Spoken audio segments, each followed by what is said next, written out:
Welcome to Built to Finish. I'm your host, Stephen Pivnik. Join me each week as we explore the journeys of audacious goal setters. This includes experienced founders, CEOs, and entrepreneurs sharing pivotal moments that propel their success. We'll also be talking with endurance athletes who push the limits of physical and mental ability. This show is brought to you by Acresis, offering tailored, high-impact advisory services to help founders get to their finish line with a strategic acquisition or majority investor recapitalization. Let's get started. Welcome to another episode of Built to Finish. Today's guest earned a Football Hall of Fame induction at Cal and went on to play 11 years of professional football, leading his teams to multiple championships, including a world championship. His impressive football career spanned the NFL, CFL, AFL, and even the XFL. Beyond sports, he has built 3 successful companies as an award-winning TV producer, a national broadcaster for major networks like NBC Sports, Fox Sports, and ABC. His passion for helping others reach their potential led him to become an inspirational keynote speaker who performs on stages across the globe and a coach for corporate executives and elite athletic teams. He is the best-selling author of Everyday Great, the playbook for winning at everything. Mike Pawlawski, welcome to the show. I appreciate it, Stephen. Thank you very much. I appreciate you having me on. I love the opportunity to talk to your audience. I mean, I know that you care about your audience. I know that you care about the people that you're working with too. It's so much. And so I just love the opportunity to come out and reach new people. Thank you very much. I'm sure this is going to be a fantastic conversation. So you went from cystic fibrosis as a child to become a professional quarterback. How does that happen? How did you overcome such an incredible hurdle, like such a serious disease? Well, thanks for that question. It was, there were 3 times during my youth where the doctors literally told my parents, if he makes it through the night, then he'll probably be okay. And I, as a parent, you imagine how difficult that would be. And I can't even imagine as a parent myself, but as a kid, I can tell you how it felt. When you struggle to breathe, it's the one thing that everybody takes for granted. Breath is life. You breathe and you're alive and you just do it automatically. But when you can't breathe, when you feel that restriction in your airways, it is scary and it feels very lonely. And so you're the only one who can experience that. And as a kid, that used to happen to me every single fall or winter. I would get sick. My lungs would fill with fluid. I'd end up in the hospital. And once again, they'd be putting me on medications, trying to get me to breathe. And sometimes it got really, really dire. Well, one time in particular, my parents had been told the night before, the doctor said, if he makes it through the night, he'll probably be okay. And they were over it. They were done with it. Does it get any easier? I mean, if the doctors keep saying this and you make it through the night, I'm assuming it doesn't get any easier for the parents to hear this. That's your kid, right? This is your kid. This is your baby.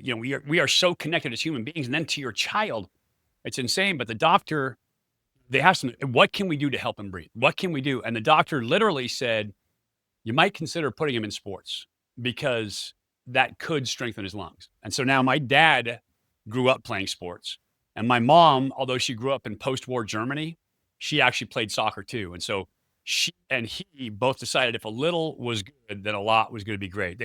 Their kids were going to play sports anyway, but they're like, okay, if this might help, we are doing everything. And so they put me out in everything from soccer to swimming, to baseball, to tennis, to track, to football, to everything they could put me into. We even skiing, surfing, skateboarding, fencing, all these things, right? Everything to build up the lung capacity. Anything they could, right? Because people need to have control. They need to have some form of affect over their environment. And so my parents did this as a way to affect their environment. And knowing, all the other things that sports teach you, they put me into all these sports. And so I can remember the first sprints and how, it would burn and I would hurt and I would bend over and I'd look over at my mom and I'd see that look on her face. And I'd look over at my dad. My dad was 82nd Airborne, so he was a paratrooper, so he was a tough guy. He was also one of the most loving human beings ever. He was voted Citizen of the Year in our town twice. And so he would look at me and his answer for everything when you were hurting was rub a little dirt on it and get back in the game. And so I would do that. Total old school comment. Yeah, totally. And so I would do that and I would start running. And then when it really, really hurt, I'd make a deal with myself. I'd say, I'm just going to get through this next one. and I'd do it. I'd run that next one. And then once I got through that one, I would turn around and I'd make that same deal with myself. I'm going to get through this next one. And what I learned, the amazing thing that I learned is that your body will adapt. Your body is literally built to adapt to the stresses that you put it under. And so from going from being that sickly kid, I ran hard. I learned how to breathe hard. And all of a sudden, I was a quarterback. And then I went from being challenged for air when I was young, and I worked and I pushed and I did all those things, and I became a world champion. And then I went from breathless, where I literally couldn't draw breath, to boundless. And I recognized the physiology and the psychology. And that's where my work actually goes together now is I talk about the physiology and the psychology and how it all works together, because they are inextricably linked. Our physiology, because of homeostasis, because of the way we are designed to operate, our physiology directly affects our psychology. And our psychology also has a direct effect on our physiology. And if you've heard people talk about, the power of positive thinking and all these things that you add into all these outside elements that you've heard people talk about, it's literally true, and it's built into our physiology. And there's so much more to who we are and what we can do. And so I have that passion. And because I did that as a kid, because I suffered that as a kid, I love teaching people now how to overcome these things, because it's such a powerful lesson. And I wish I had somebody. I had my parents who were amazing and my brother who was amazing. But I wish I had somebody who would have taught me these lessons when I was a kid. If you would have taught me these lessons, it would have changed everything. And you can change your psychology with it. And so that's what I do now. And that's where I got to be able to get through those elements as a child, to the point where now you never know where your path is going to bring you. But now I get to help, thousands of people every year to improve, to get better. And so I work with leadership teams. I work with corporate executives. I work with high achieving individuals who are looking for that mental and physiological edge. I just had actually one of my quarterbacks just signed a $4 million deal to go play in the Big Ten. So that's always really rewarding when people you're working with do that. But and so I just have the opportunity now to give back what I've learned from this. And it's just, I get as much out of it as they do, I think. I'm sure. I'm just like you said. I mean, you went through so much pain and struggle to get to where you are today. It's definitely super rewarding to educate others and to coach them through, similar challenges that they may be going through. Yeah, absolutely. Being able to help people is amazing, right? That's also, and we'll get into this, I'm sure, but that's also part of our physiology. So that is ingrained in us. The human connection, the ability to affect each other, is a superpower that we have. Agreed. Totally agreed. So you mentioned stress. One of the best examples of stress, and full disclosure, I haven't read your entire book, but I've read about a quarter of it. I'm really, really enjoying it. You talk about the stress that football players feel in the tunnel before they're about to enter the field, and you go into it with some incredible detail. Can you share what those feelings are like for the entire team that's standing in that tunnel before the fireworks go off and before the doors open? Absolutely. So everybody pictures the football player and they see him out in the field and they think of this big, modern gladiator, right? They're in the arena performing, fighting for the crowd. And what they don't see is literally every single player feels fear in the tunnel. Now, they might try to play it off. They might try to give you this Joe Cool thing, but they feel fear. Think about the greatest of all time, Tom Brady. He comes out of that tunnel and you see him. They have the highlight of it on those NFL commercials where he's going, "Let's go," and he's screaming. Well, that's the acute stress response, right? Our body is built to handle stress by dumping hormones and neurotransmitters into our system. And you feel this pressure, your heart rate increases, your blood pressure increases, you feel tightness in your chest. It's when you hear that throbbing in your ears, maybe lights start to feel a little bit funky, your palms get sweaty, you have that weird taste in your mouth, maybe you got butterflies in your stomach. Everybody has it. Everybody has it. And we all think, oh, it's just us. It's unique to us, because that's those neurotransmitters, that's those hormones signaling to you it's time to do something, to run, to fight, to do something. And so it's literally organizing and preparing your body for performance in that moment. And that's the thing that we all miss about it, because it's also designed to be a little bit scary, so that way you are acutely aware of what's going on around you. And it does some things to your body that feel funky, the physiology. It's what they call somatic senses. And Antonio Damasio, who's actually a USC neurobiologist and like psychology professor, he's like a super overachiever, but he wrote a book called The Strange Order of Things. And he talks about how homeostasis works, and that we use those feelings, we use those somatic senses, the physical feelings, combined with or to create emotions, which tells our body how to adapt, what to do in that moment. And so it's a combination of that right there, the physiological and the psychological, that gets us to move. And it's how we make decisions based largely on our feelings, which is a combination of both physical and emotional senses. But we all feel that in the tunnel. The players all feel that in the tunnel. And how you regulate that, how you adjust to that, will predict how you play. Dr. Ali Crum, who's a Stanford psychologist, actually came up with what she called the stress is enhancing mindset. And she ran studies and literally proved that if you see stress as stressful, then your blood pressure spikes, your biomarkers decrease, and your performance decreases. But if you tell yourself a story, if you can change your perception to understand that stress is made to enhance you, like I said, it was getting me ready to play football, right? To run, to fight, to do exactly what you're supposed to do, then it actually improves your performance. It drops your blood pressure, it improves your biomarkers, and literally increases your performance. And I learned this. She came out with this. She did a great TEDx talk or TED talk in 2016. But I learned this from our team psychologist, Bill Koish. And Bill was awesome. He was a New Yorker, so he had that New York accent, and he's out in California in Berkeley. And but he came in and he talked to the quarterbacks. And this is back, 1990, when psychology, if you were going to a psychologist, you were crazy, quote unquote, right? And so it felt a little weird going in there, and we were all young anyway. Yeah, I mean, all this stuff was woo-woo back then, right? Exactly. It was all woo-woo. And so Bill started asking us questions. We were all like, yeah, right, yeah, and we kind of mumbled our way through an hour.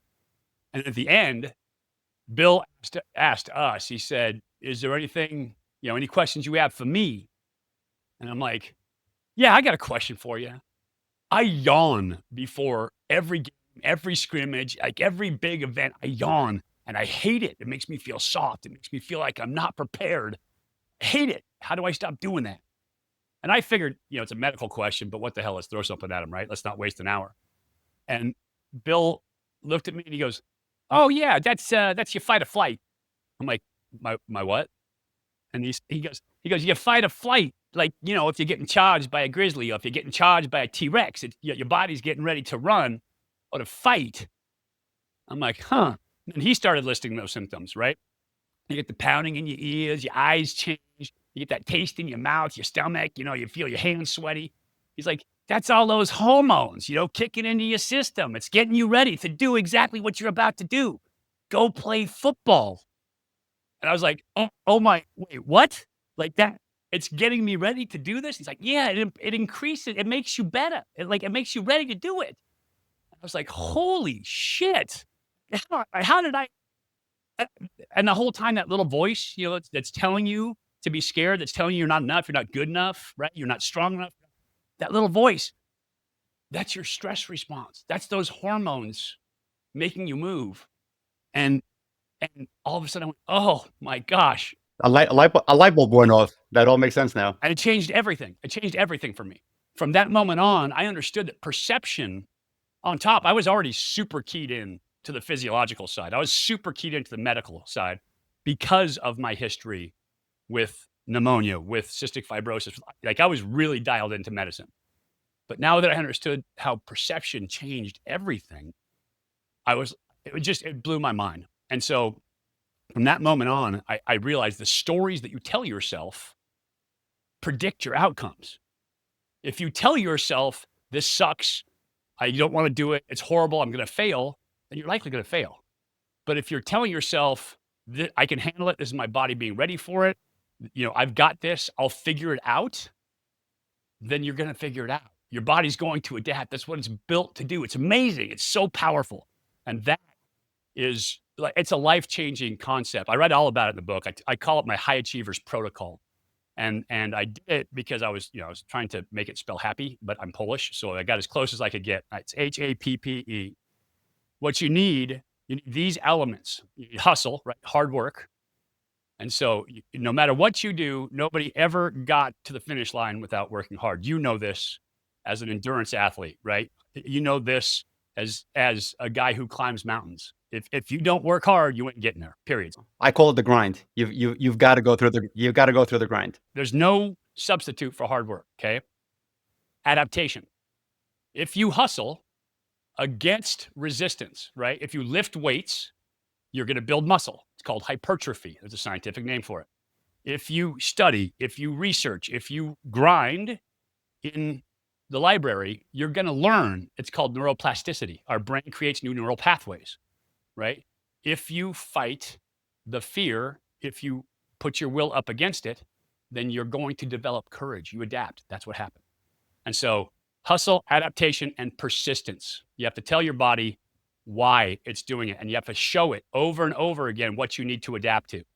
Because the body also doesn't want to waste calories. It doesn't want to waste energy. And so if you don't show it, if you aren't persistent about it, you're not going to adapt. So hustle, adaptation, persistence. That's the physical side of it. Perception. I just talked about that. Your stories that you tell yourself change everything. No matter what the story is, it's going to change the way you view it. It's going to change the way your physiology adapts to it, period. End of discussion. And this isn't some magical woo-woo positive thinking thing. This is literally science backed up by countless numbers of studies. Once you change your perception, your physiology will change to adapt to it. And finally, the E, right, which is where I got to. I couldn't figure out something with Y, so I used the E. But E is for equity. And by equity, I mean in the terms of like home ownership, right? Like equity. Own where you are. You are where you are because you've done the things you've done to get there. And if you want to change where you are, you need to do different things. So you are where you are because you've done the things you've done. If you want to change, you need to do different things, period. And so you need to own that. But you also, in terms of equity, you need to be fair with yourself because you did not know or you didn't have the information in the past to change your way of thinking or to change your actions. And so it's a double entendre there with equity in that own it, but also be fair because kicking yourself about that is a bad story. So let's now, with knowledge, new knowledge, let's move forward to where we need to go. And so that's the high achievers protocol for me. It works for individuals. I have something called the high achieving team playbook, which is based on the high achievers protocol as well, but super powerful. If you do this, you will adapt, you will grow, you will get better. I can't wait to get to this part in the book. I didn't get there yet. I'm assuming it's in there. It's in there. Oh yeah, it's in there. Oh, fantastic! I can't wait to resume reading soon. You mentioned adapting a lot. Yes. You've obviously adapted successfully from college football to NFL to broadcasting to writing and now coaching and public speaking. Mm-hmm. So talk about adaptation. What common threads of greatness do you see across all of these different fields that you've been successful in? Well, persistence obviously is one of them. We just talked about it, all the stuff, all the elements in the high achievers protocol. You have to, when you persist and when you hustle, you have to have intentional effort. You can't just randomly say, I'm going to do this and then hope that your body adapts to do the right thing. So you have to be intentional about your effort, about your practice. Here's an example for you. You think of Michael Jordan now, right? Or Tom Brady now, or Patrick Mahomes now. I go to athletes and you look at them and you say, oh yeah, there's one of the greatest of all time, if not the greatest of all time, right? But they had to learn how to walk, right? And so it took focused effort on learning how to walk. Then they had to learn how to run. And then they took those skills, which most humans develop, and they got put into sports. And so now you started focusing down your training. And in those sports, they learned physical skills. oh, well, look, you're a quarterback, or you're, in Michael Jordan's case, you're a point guard. And so now all of a sudden, we're refining once again the skills that we need to learn. And so focused effort gets focused results. And I think where most people miss is they have this goal. So you have this focused goal. What a lot of people don't do is they say, "Oh, got this goal and I'm right here," but they never plan. They don't set a plan for themselves. They don't backtrack from that spot that they want to get to the starting point, so that they know the steps along the way. And that's huge. You have to plan. You have to, and I'm not saying plans go to hell right away. I talk about this in the book. I have good friends who are part of the Navy SEALs teams. And we were doing a show. I did an outdoor show called Gridiron Outdoors for, I think, a dozen years on Outdoor Channel. And I had a good friend by the name of Jeff Guile, and he was a Team 6 sniper team leader at one point. And we asked him, we're like, how much planning does it take? How much intel does it take? And he goes, well, it takes a ton of intel. You do all this planning, and then you plan around the plan, and you ask the experts, and they plan on the plan, and you do that, and you do all this planning. And then as soon as you get there, it all goes to hell. And so you go to plan B. And then plan B goes to hell, and you go to plan C. Like the Mike Tyson line, right? Everybody has a plan until they get somebody punched punches in you in the face. Yeah, exactly. And that's exactly it. And he said, but the thing is, you have to keep moving. So what I'm saying is plan, expect adversity, right? Know your goals, know some benchmarks you want to hit, but plan. Know that it's going to take adversity, because it does. And know, and this is where the high achievers protocol comes in, that you are going to adapt to overcome that. You may not see it. You may not know what that adversity is going to be, but you're going to grow. It's Daniel Gilbert, who is a Harvard psychologist, actually did a study where he worked with 19,000 people and asked them, he said, how much have you grown in the last 10 years? And all of them are like, oh, we grew a ton. There was so much growth. It was amazing. And then he said, how much do you expect to grow in the next 10 years? Like, oh, whether they were 20 or 6, you're like, no, I'm pretty much there. Like, I'm it. Everybody thinks of themselves as this finished product, right? And so you don't have that growth mindset that Carol Dweck talks about. You just have this image of yourself as, I'm not going to grow. Well, how do you achieve great things if you think that there isn't any growth left in you, right? How do you get from point A to point B if you don't understand that you are always growing, you are always adapting? And so I think that's, long-winded, but I think that's the answer for everything is you have to be intentional. So focused effort gets focused results. You have to set the plan. Know that you're going to face hurdles. You're going to face adversity. You're going to face setbacks along the way. As an athlete, I used to go into every game thinking, I was going to win every game, right? I was going to win. I was going to be undefeated by the end of the season and win the championship every single season. But we got punched in the mouth. We got punched in the mouth a lot. And you have to keep back and keep coming back and keep finding a way to win. And then know that you're going to grow, that you will adapt to whatever setbacks you run into. If you can do those things and keep that growth mindset, it's a phrase I called "you're always training."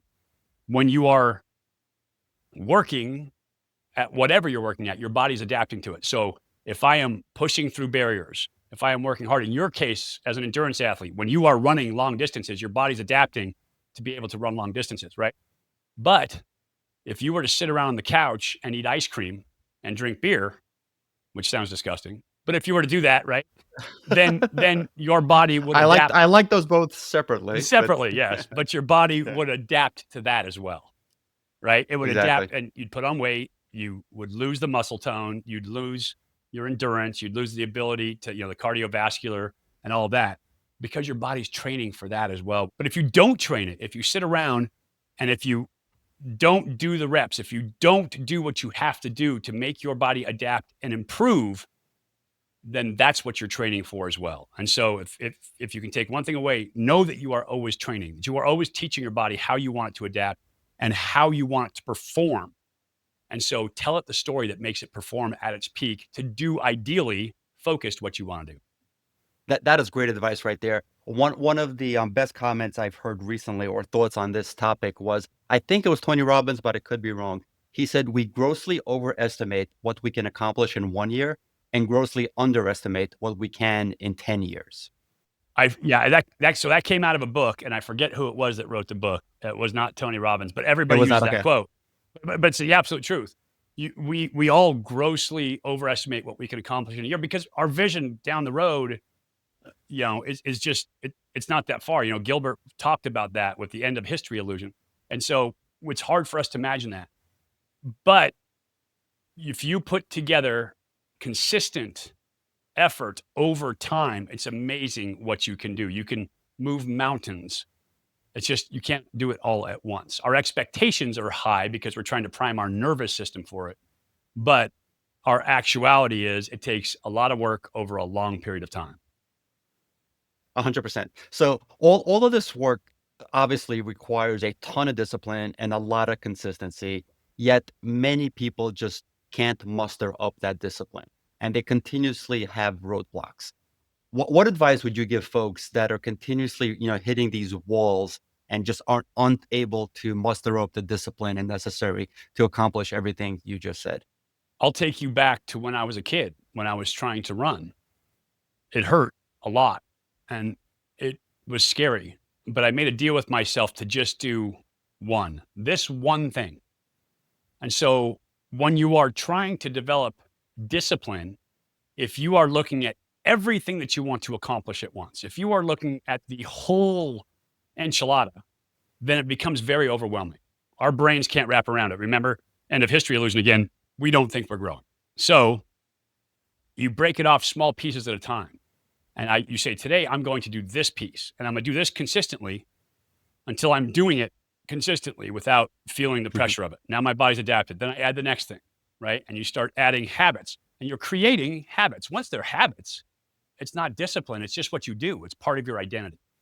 Right. As a matter of fact, and I'm going to put it out there right now, I have a free guide that I will send to people if they just text GREAT to 55444 on developing an identity for success. And so it's the way that you can train yourself to develop discipline. And it talks about planning and it talks about all those things, but it's a way for you to understand how to train that because discipline is this big overarching thing, but it's literally just doing the right thing for your outcome in the moment. That's all it is. And so you do that one thing right now that makes it better. And it might suck, but you're going to get through it. And anybody can get through one of something. That's just the Sure. way it is. And so you start developing habits that way. And once you start developing habits that way, now all of a sudden you're in that high achievers mindset. Oh, I'm training. And it becomes the challenge and the reward at the same time. When you get through that, you get that dopamine hit, right? Your nervous system starts to adapt. And the way we feel and the way we think is all about our nervous system. But your nervous system adapts and you start to become the person that you want to become. You start to live that identity. And once you're doing that, now discipline's easy because I'm just doing what I'm supposed to be doing with this identity.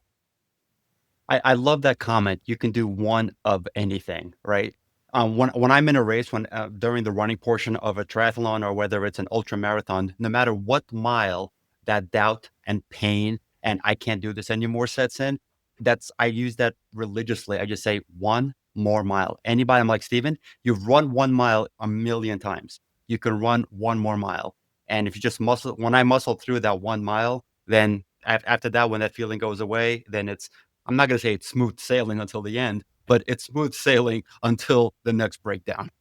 Right. Well, that's exactly it, right? It's exactly what I was talking about. It's that voice in your head that's telling you to quit, that you can't make it. That's your stress response, your acute stress response saying, hey, we don't got this. Let's run. Let's do something. Let's hide.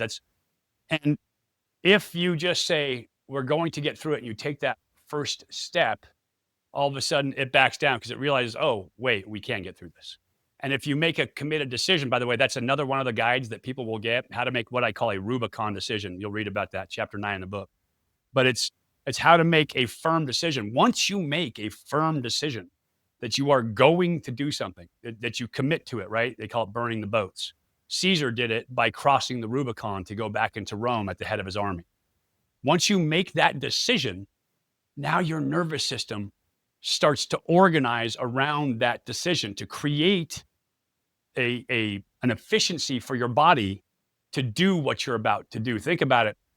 Like if you've ever bought a car, or if you've ever started talking about going to see a play or a movie or whatever, all of a sudden you start seeing advertisements for that everywhere, or you're driving down the street and you see that car everywhere you go, right? There's some Germanish word for that feeling, right? I'm gonna find it while you're talking. Go ahead. What's happening is your nervous system has organized around something that you have said is important.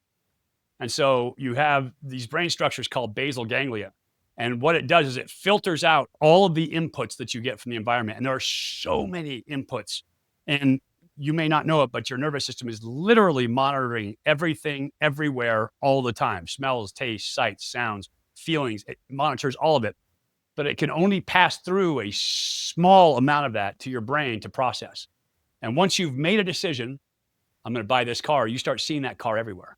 Once you've made a decision to be what you want to be, to achieve the goal you want to achieve, meaning I have to do the things I have to do, then it makes that easier. Your attention goes to it, your body organizes around it, and you start to train for it. And so it's a powerful way by making a firm, committed decision to get through this, taking that first step, getting in motion, that now organizes your body to move in that direction. I found it. It's called Bader-Meinhof phenomenon. That's why I said it Germanish sounding.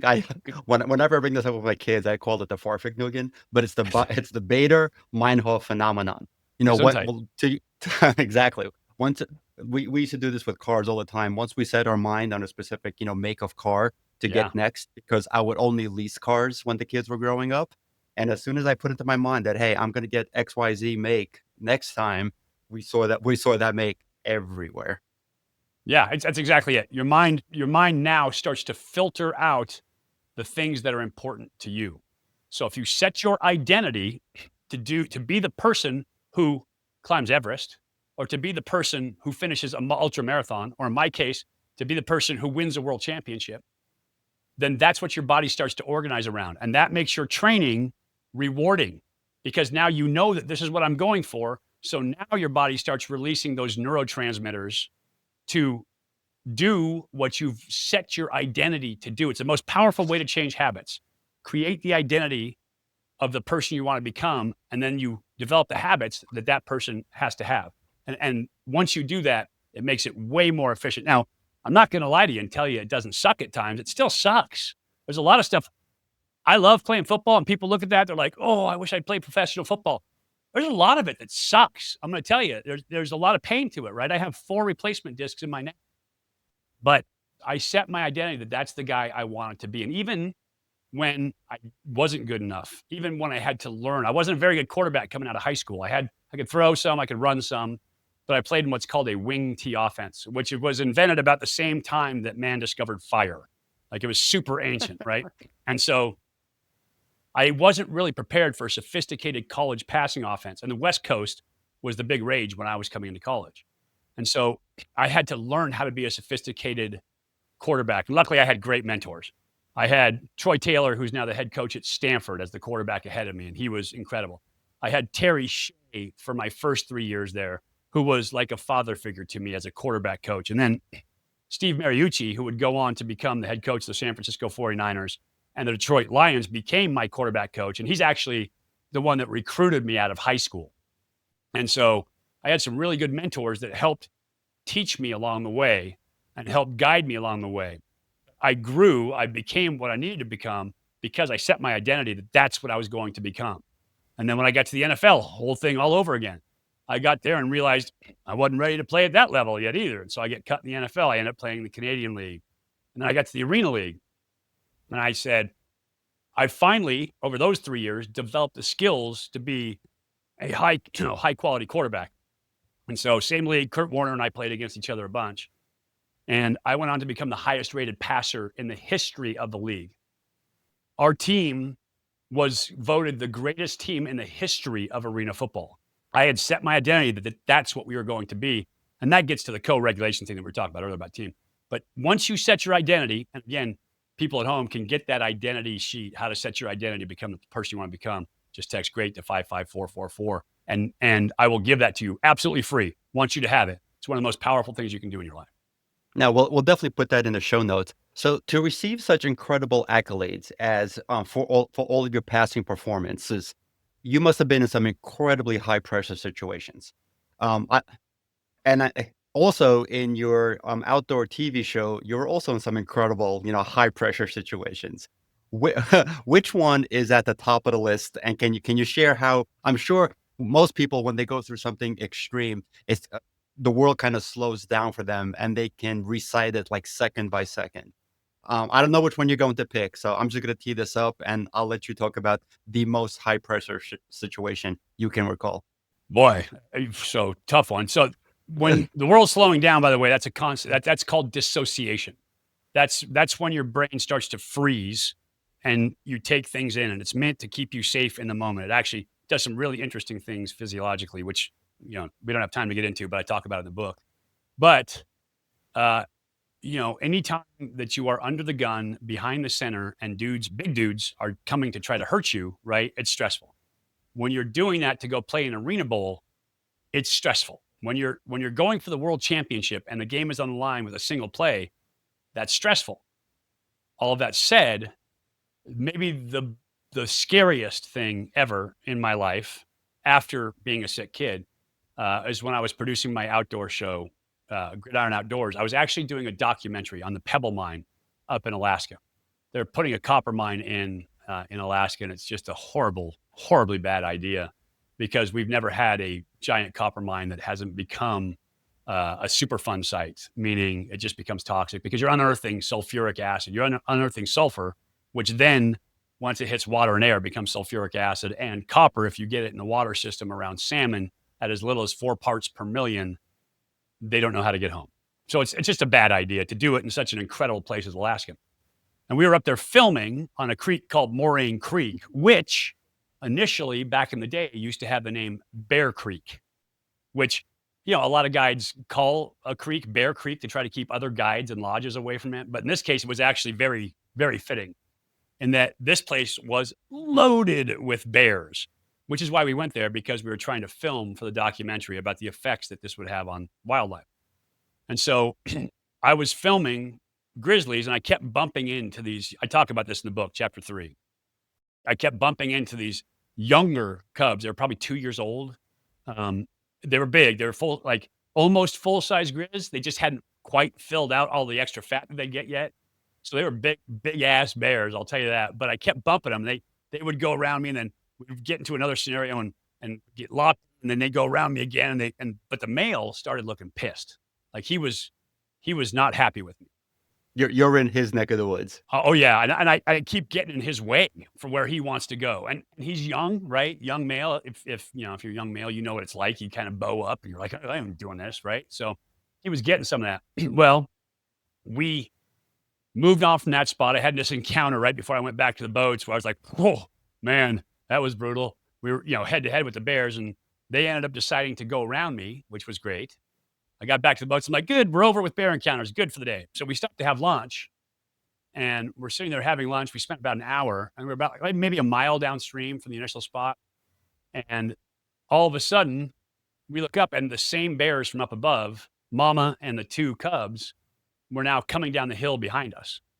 And so I'm like, oh, this is kind of cool. Let's go film this. And so we moved off, and there was this little precipice on the edge of the river. So everything you're describing here is available on film, which we can watch later.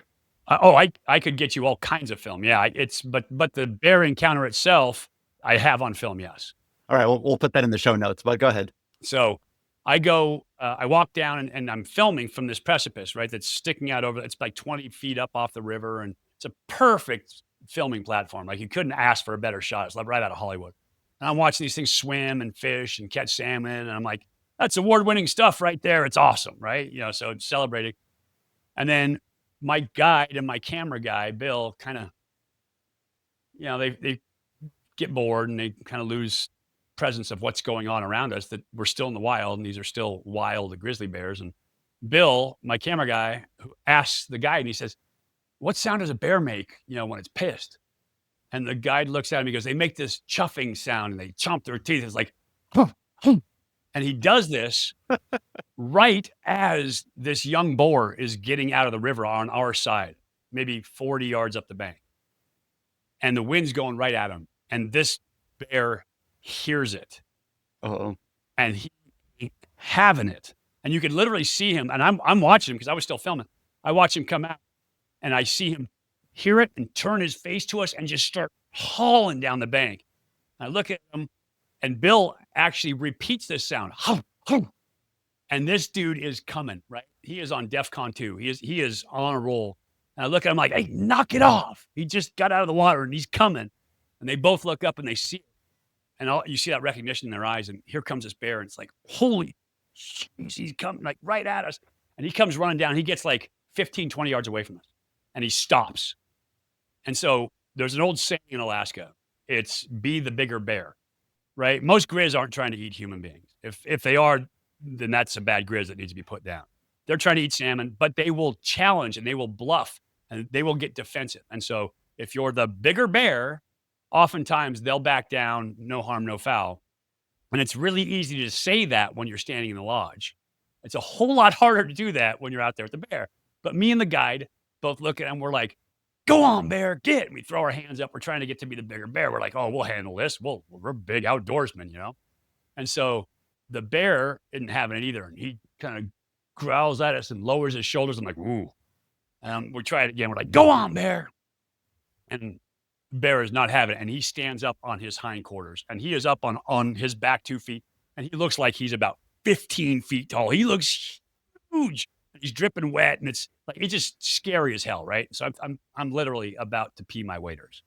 And Bill, my camera guy, had enough. He's like, I'm out. And he runs past me. And so he runs down to the boat. And then I'm still standing with the guide. I'm like, okay, the guide's still here. It must be okay. We're good. And go on, bear, get. And the bear drops back down and he puts all fours on the ground and he looks like he's in sports car mode. Like, this is it. And my guide saw that and he's like, I'm out. And he goes down the hill too. And now I'm standing there on this precipice. And then there was one. And then there was one. It was me and the bear sitting there. And I'm like, this is no bueno, right? And so now it's running through my head and I dissociate. I get to that point where everything slows down. I can hear the wind, right? I can almost smell the bear, right? I can hear the crunch of gravel under my feet. I can hear the river behind me. It's like super slow-mo Western movie. I'm waiting for Clint Eastwood to come walking around the corner. And this bear, all of a sudden, he goes, and he chuffs it. I'm like, oh, and he starts moving at me. I'm like, and my thought was, I'm going off this cliff because I knew I couldn't go down the hill. If I went down the hill, I'd become prey. I'm the last one. He comes after us, right? We all get creamed. And so I'm like, I'm either going off this point, jumping into the river and hoping he doesn't come after me, or he's going to come after me and it's going to be a shit show. And so he starts to charge and all of a sudden he goes and he stops. And I'm like, what just happened, right? And all of a sudden, he didn't look like he was 15 feet tall. All of a sudden, he looked like a young bear. Like my nervous system switched on a dime. And I was like, oh, you know what? He's scared. Like it struck me. He's as scared as I am right now. He doesn't want to fight. He doesn't want to do this. And so I got back to being the bigger bear. I'm like, go on, bear. And he's like, oh, and he starts to back up, like crawling into his back legs. Go on, bear. And he starts to back up and all of a sudden, up on top of the hill to our left, here comes Mama. And I'm like, oh, this is not good. Because if you hear about bear attacks, generally it's a mom. It's a mom defending her cubs. Yep. Right. And I see him look up, and I look up. I'm like, ooh. And then he looks back at me, and then he looks back at her. And he looks back at me, and he looks back at her. Like, what should I do? And I just see her kind of go, and kind of nod. And she turns and walks away. And I just saw his heart just drop out of him, right? Fear just took his heart right there. Mama walked away. And it was kind of like she said, leave those little fishermen alone. Like, let them be. And he just went, huh? And he turned and ran after his mom. I'm like, I dropped to a knee. I had the shakes, all that stuff that you have to do to get rid of that acute stress response, to get rid of that nervous energy. But that was, you want to talk about scary, boy, that was scary. And it was just an incredible. Thank God, however they go through their decision-making process, that she didn't come to the conclusion that her cub was in danger, because this would have been a different conversation Completely different. I if know I it would have gone off that rock. I promise you. holy cow. My heart is beating. My pulse definitely went up at least 20, 30 beats just listening to the Yeah. story. So one last question on greatness. Since your book is filled with fantastic stories and advice. A lot of people hesitate to set audacious goals for themselves. That's my Mhm. favorite term, audacious. I love it. They think, I'm not smart enough, I'm not good enough, I'm not in good enough shape, et cetera, et cetera, et cetera. In your opinion, somebody without natural talent for something that they really want to achieve, can they still achieve it? Without natural talent, can they still achieve greatness? Oh, absolutely. So natural talent is a great bonus. You get to the NFL, and all of those dudes are naturally talented. But even the NFL, there are genetic freaks, right? And it's about 10% of the league. These guys are just unbelievable athletes. They're all great athletes, but these guys are unbelievable athletes. And everybody else has worked themselves to a point where they have maximizing the talent that they have. Your body will adapt. It's really the whole point of the book. It's why I call it everyday great. Greatness is not about this goal of being great. The goal, that's beautiful. It's a poster, right? It's a vacation poster of Hawaii.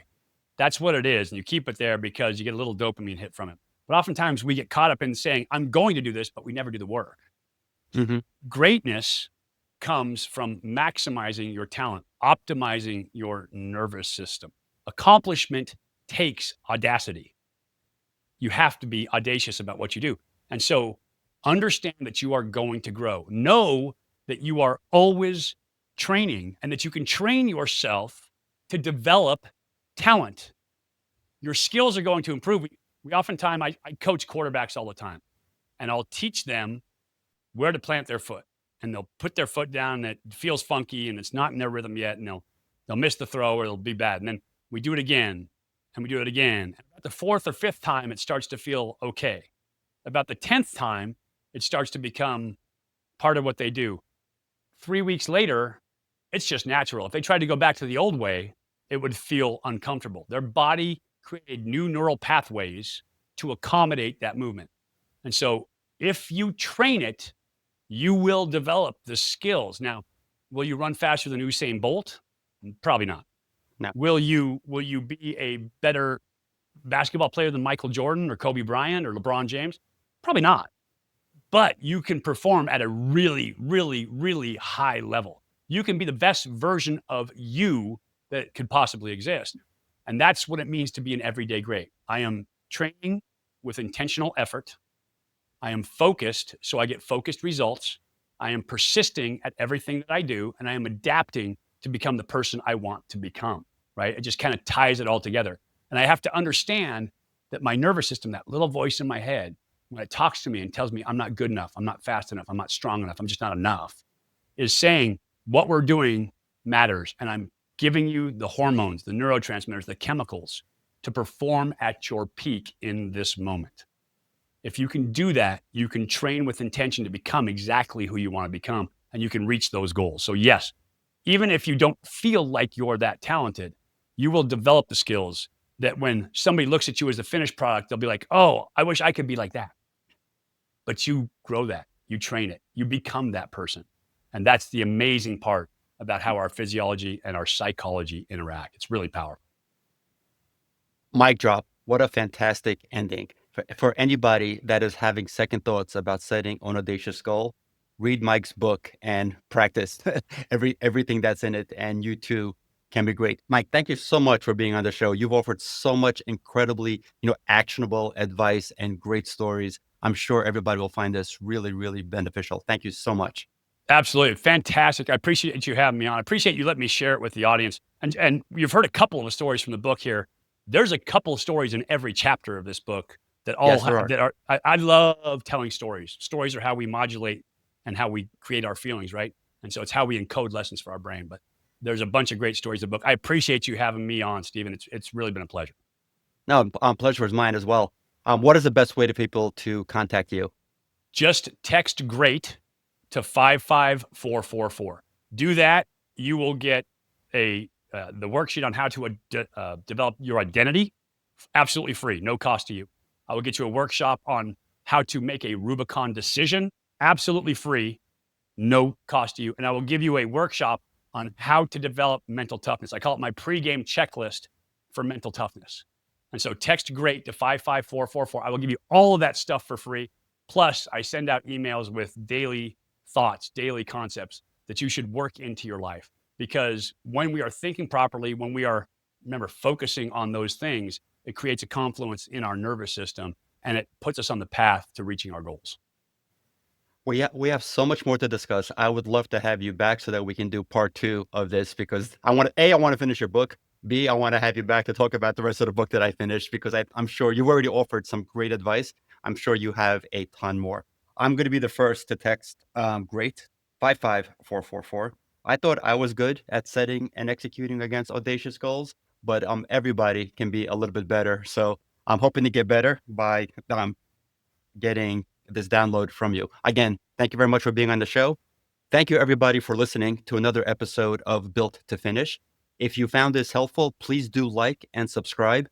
And if you found any of the content shared here today useful to somebody that you know, please do share this episode with them. That's a wrap for this episode of Built to Finish. Thank you for tuning in. For show notes and more details, head over to podcast.stephenpivnik.com. Special thank you to our sponsor, Acresis, offering tailored, high-impact advisory services that help founders get to their finish line with a strategic acquisition or majority investor recapitalization. Catch you next week.